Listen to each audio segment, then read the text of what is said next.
आज हम एक ऐसी शख्सियत के जीवन और विरासत की गहराई में उतर रहे हैं जिनका नाम इतिहास में विश्वास, आज्ञाकारिता और बलिदान का पर्याय माना जाता है। हम बात कर रहे हैं हजरत इस्माइल अलैहिस्सलाम की। और उनकी कहानी को सिर्फ घटनाओं के क्रम में देखना मुझे लगता है पूरी तस्वीर नहीं दिखाता। ये असल में इस बात की पड़ताल है कि अटूट विश्वास कैसे कैसे एक बंजर रेगिस्तान को तहजीब का मरकज बना सकता है। बिल्कुल। हमारे पास जो स्रोत हैं वो उनकी जिंदगी के अहम पड़ावों का एक खाका तो पेश करते ही हैं। उनकी पैदाइश, फिर मक्का में बसना और कुर्बानी की वो महान परीक्षा। लेकिन आज हमारा मकसद सिर्फ कहानी दोहराना नहीं है। सही बात है। हम ये समझने की कोशिश करेंगे कि इन वाकयात के पीछे जो गहरे सबक छिपे हैं वो क्या थे और क्यों उनकी विरासत आज भी इतनी प्रासंगिक है। तो चलिए इस कहानी की परतों को खोलते हैं। बिल्कुल। और शायद हमें शुरुआत उस विरोधाभास से करनी चाहिए जो कहानी के शुरू में ही सामने आता है। एक तरफ हजरत इब्राहिम को बुढ़ापे में इतने लंबे इंतजार के बाद एक बेटे की खुशी मिलती है, हाँ, और दूसरी तरफ उसी बेटे और अपनी पत्नी को एक वीरान वादी में छोड़ने का हुक्म मिल जाता है। यही बात मुझे हमेशा हैरान करती है। एक तरफ वो खुशी है जो बरसों की दुआओं के बाद मिली, और फिर फौरन ही एक ऐसा हुक्म जो जो किसी भी इंसान के लिए मानना लगभग नामुमकिन लगे। जी। हमारे स्रोत बताते हैं कि हजरत इब्राहिम अपनी पत्नी हाजरा और दूध मुहे इस्माइल को मक्का की उस घाटी में छुड़ाते हैं जहां दूर दूर तक जिंदगी का कोई निशान नहीं था। आज के दौर में इसे कोई कैसे समझेगा? देखिए, ये एक बहुत अहम सवाल है।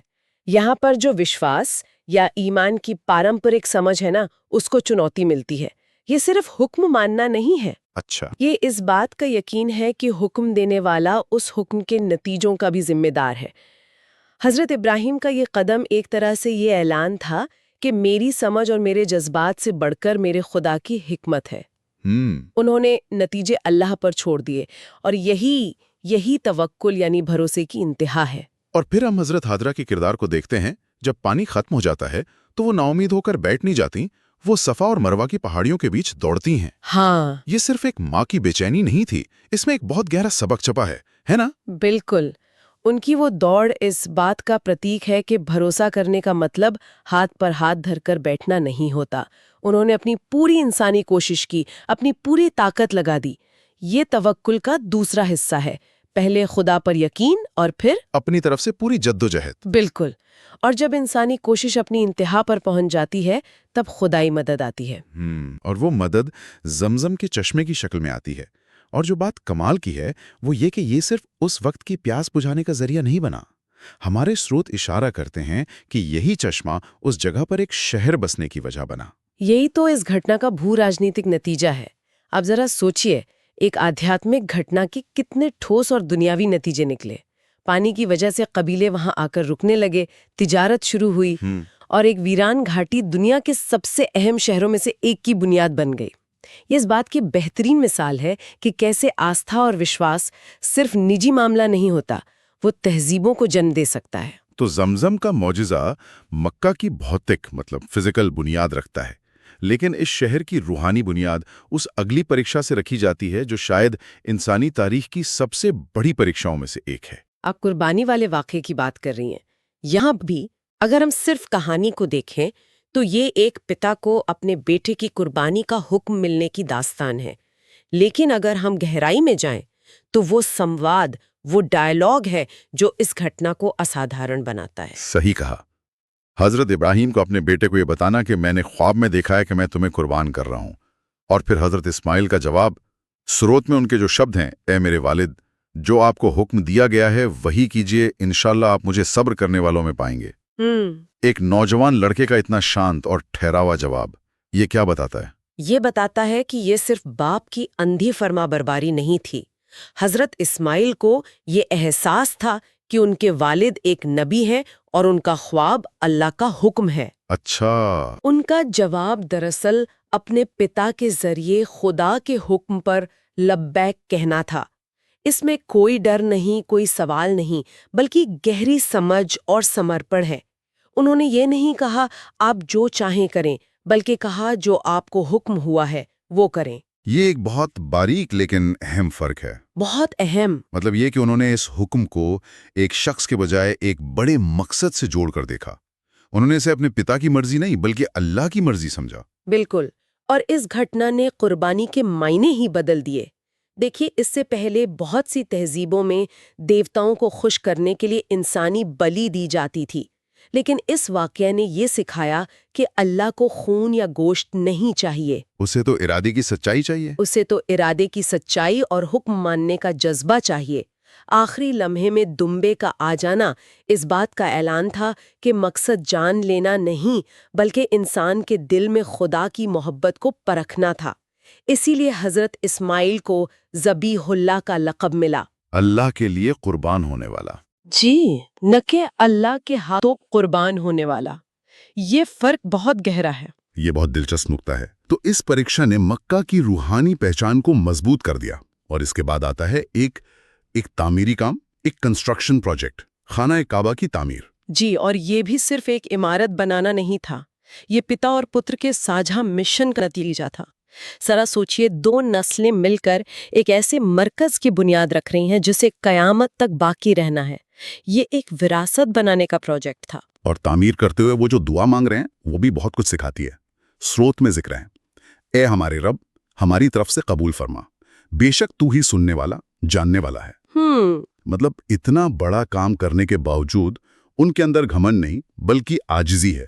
वो अल्लाह से उसे कबूल करने की दरखास्त कर रहे हैं। ये लीडरशिप का एक बहुत बड़ा सबक है। अक्सर बड़े काम करने के बाद इंसान में खुद को बड़ा समझने का भाव आ जाता है, लेकिन यहाँ वो अपनी कोशिश को अल्लाह के सामने पेश करके कह रहे हैं कि कबूल करने वाले तो आप ही हैं। सही। उन्होंने सिर्फ पत्थर नहीं जोड़े, उन्होंने इबादत और आजिज़ी की एक ऐसी मिसाल कायम की जो उस इमारत की दीवारों से ज्यादा मजबूत थी। उन्होंने एक इमारत नहीं, एक किबला बनाया। काबा की तामीर के अलावा हमारे स्रूत हजरत इस्माइल के अखलाक और किरदार पर भी काफ़ी जोर देते हैं। सब्र, फरमाबरदारी, सच्चाई, ये सब तो हैं ही, लेकिन एक खूबी का जिक्र कुरान के हवाले से किया गया है। वो वादे के सच्चे थे। हाँ, इन्नहू काना सादिक़ल वाद। इस एक खूबी पर इतना जोर क्यों दिया गया है? क्योंकि किसी भी समाज या तहजीब की बुनियाद भरोसे पर टिकी होती है, और भरोसा वादों को पूरा करने से ही पैदा होता है। वादे का सच्चा होना सिर्फ एक अच्छी आदत नहीं है, ये किरदार की पुख्तगी की निशानी है। जब आप वादा पूरा करते हैं तो आप ये ऐलान करते हैं कि आपकी ज़बान का वज़न है, आपके कहे हुए लफ्ज़ों की कीमत है। और हज़रत इस्माइल की ज़िंदगी में ये सिर्फ लोगों से किए गए वादों तक महदूद नहीं था, ये अल्लाह से किए गए वादे को भी पूरा करना था। बिल्कुल, जिसके लिए वो अपनी जान तक देने को तैयार हो गए थे। सही बात है। ये किरदार की वो मजबूती है जो किसी भी कौम की तरक्की के लिए ज़रूरी है। अच्छा, अब ज़रा उनकी नबूवत और विरासत की बात करते हैं। स्रोत उन्हें अरब मुस्तारिबा का जद्द अमजद यानी पूर्वज बताता है। इसका क्या मतलब है? अरब मुस्तारिबा उन अरब कबीलों को कहा जाता है जो बाद में अरब प्राय द्वीप में आकर बसे और अरबी ज़बान और तहजीब को अपनाया। तो हज़रत इस्माइल इस शाख के बानी थे। लेकिन उनकी अहमियत सिर्फ इतनी ही नहीं है। सबसे बड़ी बात यह है कि इस्लाम के आखिरी पैगंबर हज़रत मोहम्मद सल्लल्लाहु अलैहि वसल्लम का नसब भी उन्हीं से जा मिलता है। तो एक तरह से वो उस सिलसिले की एक बहुत अहम कड़ी है जो आगे चलकर पैगंबर इस्लाम पर मुकम्मल होती है। बिल्कुल, वो सिर्फ एक नबी ही नहीं बल्कि उस नस्ल के बानी भी हैं जिसमें आखिरी नबी ने आना था। इसलिए मक्का शहर को बसाने से लेकर काबा की तामीर और फिर उस नसब को आगे बढ़ाना उनकी पूरी जिंदगी एक बड़े ऐतिहासिक मंसूबे का हिस्सा लगती है। और उन्होंने तकरीबन 137 साल की उम्र पाई। जी, और उनकी वफात और तदफीन भी मक्का में ही हुई। उनकी पूरी हयात मक्का शहर की कहानी से जुड़ी हुई है। तो इस पूरी चर्चा को समेटते हुए अगर हम हजरत इस्माइल की जिंदगी से कुछ बुनियादी उसूल निकालना चाहें तो वो क्या होंगे? स्रोत में 4 बातों का खुलासा है, लेकिन क्या हम उन्हें एक बड़े फ्रेमवर्क में देख सकते हैं? जरूर देख सकते हैं। वो 4 बातें अल्लाह पर भरोसा, वालिदैन की फरमाबरदारी, सब्र और कुर्बानी, और दीन के लिए सब कुछ कुर्बान करने का जज्बा, ये असल में एक ही चीज के अलग अलग पहलू हैं। और वो क्या है? वो चीज है तस्लीम या समर्पण। लेकिन ये अंधा समर्पण नहीं है, ये समझ और यकीन के साथ किया गया समर्पण है। इसे थोड़ा और खोलकर बताइए। देखिए, रेगिस्तान में छोड़े जाना खुदा की हिकमत पर समर्पण है। कुर्बानी के लिए तैयार हो जाना खुदा के हुक्म पर समर्पण है। काबा की तामीर खुदा के मकसद के लिए अपनी जिंदगी को समर्पित करना है। और वादे का सच्चा होना, उस समर्पण को अमली शक्ल देना है, तो उनकी पूरी जिंदगी तस्लीम की एक व्यवहारिक मिसाल है। तो उनकी कहानी ये दिखाती है कि कैसे मुश्किल हालात में भी यकीन और सब्र न सिर्फ इंसान को कामयाब बनाता है बल्कि आने वाली नस्लों के लिए भी रास्ता तैयार करता है।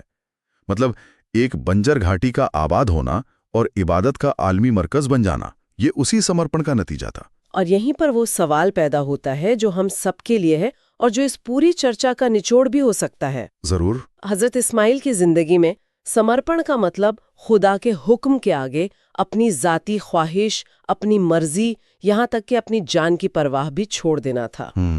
हम आज एक ऐसी दुनिया में रहते हैं जहाँ व्यक्तिगत पसंद, आज़ादी और खुद मुख्तारी मतलब इंडिविजुअल चॉइस, फ्रीडम और ऑटोनॉमी को सबसे बड़ी कीमत, सबसे बड़ी वैल्यू माना जाता है। सही है। ऐसे में हजरत इस्माइल का निस्वार्थ समर्पण हमें क्या सोचने पर मजबूर करता है?